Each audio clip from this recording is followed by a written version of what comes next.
皆さんこんにちは。あかね的日本語教室のあかねです。今日は久しぶりの動画、ジャパニーズトークの動画です。この動画では私はなるべくナチュラルなスピードで語彙コントロールをせずに話します。難しそうな単語や、フレーズがあったらぜひ、字幕を確認しながら見てみてください。本題に入る前にコンビニで買ったものを紹介します。まずはこちらのザクザククランチチョコです。セブンで買いました。ハサミで開けます。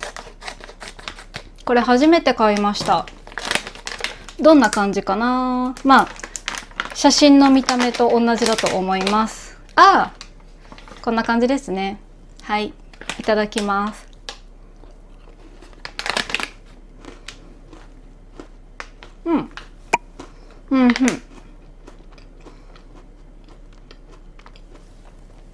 チョコ感ぎっしりと書いてありますね。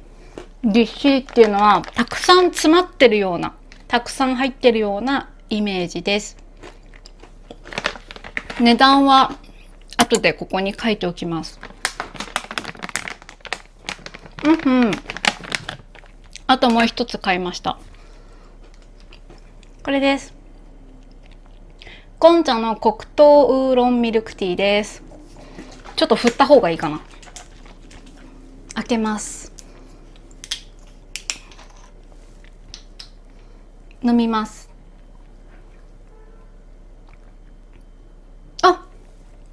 ゴンチャっていう感じがする。私結構黒糖が好きで、黒糖ラテとか黒糖ミルクティーを選ぶ傾向があります。自分でね、よく選びます。意外と後味すっきり。美味しい。ゴンチャは日本にも店舗が結構あって人気です。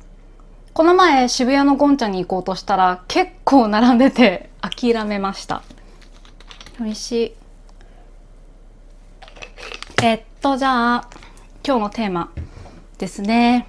ちょっと待ってね。ですね。私もう一つ YouTube のチャンネルがあって、それはポッドキャストとかラジオを配信してるチャンネルです。そのチャンネルの方にすごくね、いいコメントがあって、今日はそれについて話したいと思います。アイコジャパニーズさんありがとうございます。私の幸せは毎日自分が好きなことを進めていることです。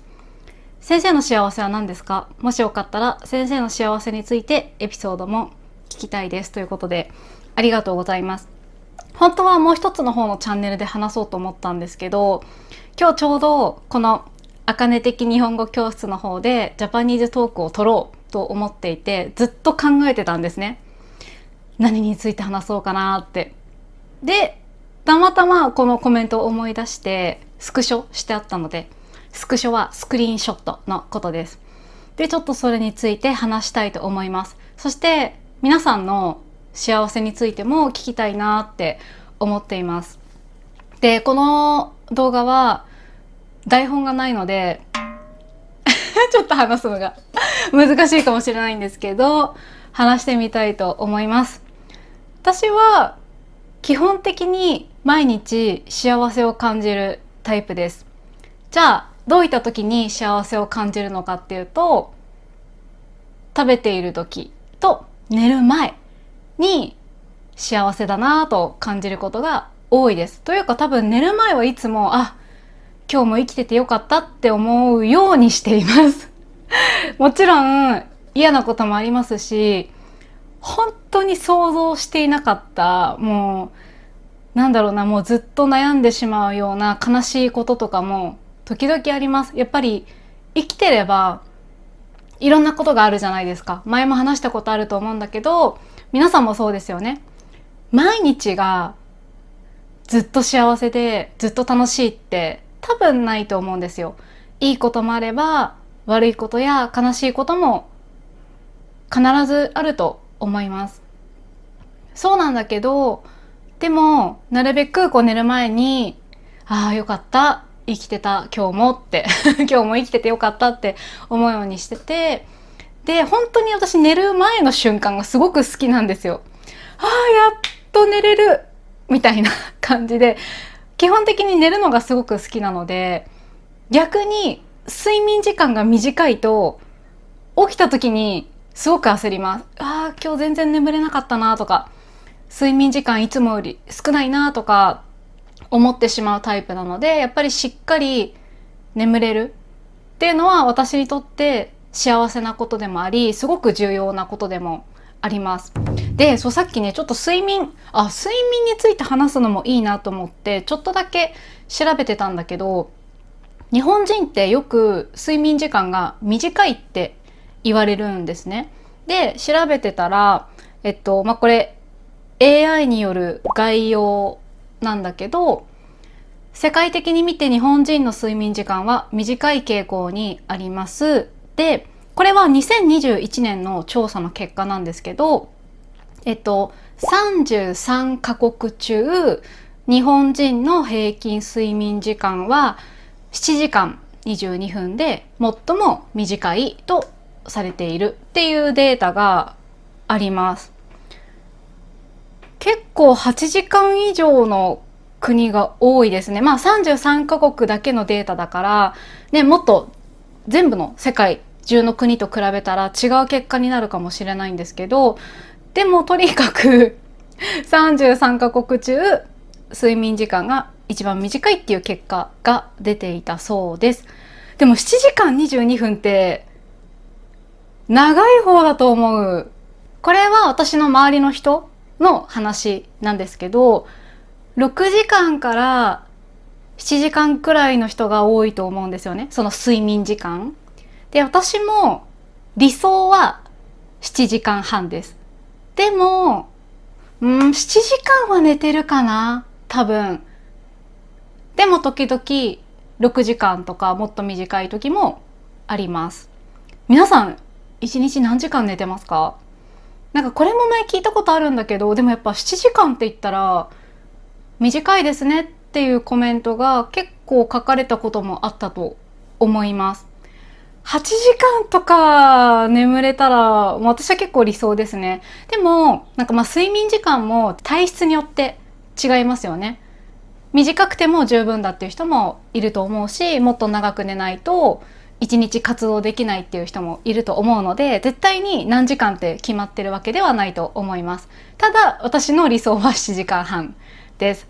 だから旅行中とかは本当にきついですね。だいたい旅行中の平均睡眠時間って私も3時間とか4時間なので、だいたい旅行に行ったら観光したりいろいろな場所に行きますよね。なのでもう体力の消耗が激しいです。体力を使う時にすごくエネルギーもいるし、でもそもそもちゃんと寝てないからエネルギーが確保されていないのですごくきついですね。私は自分のベッドとか枕じゃないと眠れないタイプなんです。だから旅行中とか出張中にね、もちろん自分のベッドじゃないですよね。ホテルとか Airbnb のベッドなので、環境が変わると眠れなくなるタイプです。皆さんはどうですか？コメントで教えてください。あと飛行機でも眠れません。私音がすごく気になってしまうんですよね。だから必ず耳栓を持っていきます。で、あと明るいと眠れないので必ずアイマスクも持っていくようにしています。もうこれは必需品です。絶対に持っていくものです。で、あとその幸せを感じるっていう話に戻ると、やっぱり今の仕事かな。私は2017年から日本語学校で、非常勤講師をしています。今でもやっています。毎週ね、授業そんなに入ってないんだけど、今でも日本語学校で働いていて、あと今年の4月から、大学でも教えています。日本語を教えています。日本語教師なんですね。結構なんか YouTuber って言われることが多いんだけど、私は YouTuber じゃなくて、難しいな。YouTube もやってるんだけど、自分のことは YouTuber だとは思っていなくて、日本語を教えるっていうカテゴリーの中に学校があったり、YouTube があったり、オンラインがあったりっていう感じです。で、それまではね全然違う仕事をしていました。一般企業で働いていて、そっちも結構長かったんだけど、新しいことをやりたいなと思って会社辞めて大学院行って、今日本語の先生をやっています。で、この仕事を始めてから、うわーした仕事だ、やだなって思ったことはほぼないです。多分体調が悪かったりして思ったことあります。やっぱ体調って重要だよね。もう年を取れば取るほど体調が 100% いい日なんてほとんどないんだけどそう、でもやっぱりね、体の調子が悪いと、明日仕事かきついなとかっていうことはもちろん思いますよ。私も思いますけど、基本的に今の仕事はすごく好きで、学校で教えてる時間もあれば、こうやって家で撮影したり編集したり、自分の家でやる仕事もすごくたくさんあります。でもどんな仕事もそうですね、最近はすごく楽しいなって思いながら、幸せを感じながらやってます。そうだからさ私も最近本当によくいろんな人に話してるんだけど、ごめんね早口で。もう AI が怖い。AI が悪いって言ってるんじゃないよ。AI は私も使ってるから、すごく便利だしいいんだけど、でもそう、これも話したかったんだ。ちょっとこれはでも別のテーマで別の日に話すかちょっと迷ったんだけど、ちょっとだけ話すと、やっぱり怖いよね。教師っていうその教える仕事をしている人にとっては、やっぱりね AI が怖いっていうか、 AI がどんどん進化したら、私たちの仕事ってどうなってしまうのかなって感じてる先生は私の周りには結構多いです。なのでいろんな人とそういう話をします。やっぱり今のままではダメだよねとか、もっと自分もその進化しなきゃいけないとか、逆にAI をうまく使って授業をできたらいいよねっていう話ももちろんします。ただね、私最近その AI で英会話の練習ができるっていうアプリを使ってるんだけど、やっぱすごく便利です。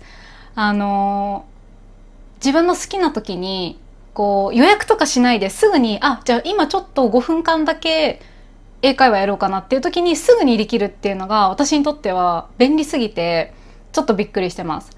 やっぱりさ、人間の先生だと予約しますよね。私のレッスンもそうなんだけど、やっぱり予約してもらって、じゃあこの時間からやりましょうって決まってるじゃないですか。それが普通なんだけど、でも AI だったらそういう時間とかも気にせずできますよね。ちょっと早口喋ったから喉乾いちゃった。飲んでいいこれが多分私の普段の話すスピードですね。私もともと早口なんですよ。だから日本語学校で教え始めた時にすごく言われた。先生、もうちょっとゆっくり話してくださいって言われて、慣れましたね。やっぱりもうね、2017年からやってるからさすがに。で、話を戻すと、そうだから AI はすごく便利だし、そう多分ね、これからもう切っても切れない関係だと思うんだけど、じゃあ私たちのこういう教える仕事、特に語学ね、語学を教える仕事って、これからどうしていったらいいのかなっていうのを私は最近すごく考えるようになりました。 AI が悪くないよ。 AI はすごく便利ですごくいい。そう、ただじゃあでもさ、人間の先生もたくさんいるじゃない。オンラインレッスンとか受ける時にたくさん日本人の先生いらっしゃると思うんだけど、日本人だけじゃなくてね、日本語のネイティブスピーカーの先生がたくさんいらっしゃるじゃないですか、他にね。で、じゃあなんだろう、 AI じゃなくてこの先生がいいって思ってもらうためには、自分を選んでもらうためにはどうすればいいのかなっていうのをすごく考えるようになりました。もうなんかさ、文法とか語彙の知識って多分みんなもう自分で調べられますよね。そうでも、まだ AI には感情がないって言われているじゃないですか。だからそこをやっぱりこう、人間の先生じゃないと楽しくないよねとか、私と話してたら楽しいよねって思ってもらえるために私はどうすればいいのかっていうのをすごく今考えてる。なんで考えるかっていうと、私はこの仕事ずっとやりたいの。ずっとやりたいけど今の自分のままじゃダメだなってすごく思ってます。もっと足りないものがいっぱいあるので、足りないものがいっぱいあるから、もっとたくさんいろいろ吸収しないといけないし、考えないといけないし、そうだからね、これからもちょっといろいろ考えながら、いろいろなことをやりながら日本語教師っていう仕事ができたらいいなって思ってます。だって自分が一番幸せを感じてる今の仕事がなくなっちゃったらちょっとショックだよね。まあでもちょっとそれも考えてる。なんかもし日本語を教える仕事ができなくなったら、他に自分はどんな仕事ができるかなとか、まあ前みたいに一般企業で働く、いやでももうちょっと離れすぎてて無理かなとか、最近そんな悩みはあります。まあそんな悩みもあるけど、でもまあとりあえずね、今まだ日本語を教えるって仕事ができてるからすごく幸せです。まあまとめると、まあ私が幸せを感じるのは食べるとき、寝るとき、そして多分この仕事が続けられている今がすごく幸せだなって感じています。はい。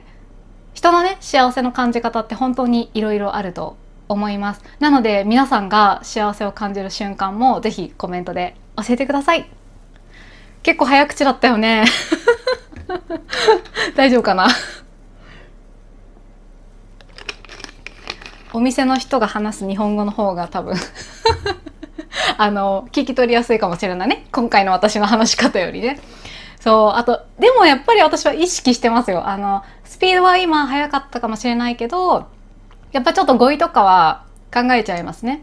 日本語を勉強してる人が見てるって思ってるから、そこまで難しそうな単語は使わないようにしてるけど、友達と話してると本当に、略語とか省略した言葉とかもたくさん使いますし、まあなんかね、ちょっと語彙間違えたとしても、大体相手が分かったりとかすると思うんですね。発音とかイントネーションとかもね、間違ってもね、通じることはたくさんあると思います。はい。そんな感じで、今日はここまでにしたいと思います。もしまた何か話してほしいテーマがあったらコメントで教えてください。皆さん応援してくださって本当にありがとうございます。YouTube をこうやって続けられるのも幸せの一つです。はい。じゃあ、また次回の動画でお会いしましょう。バイバーイ。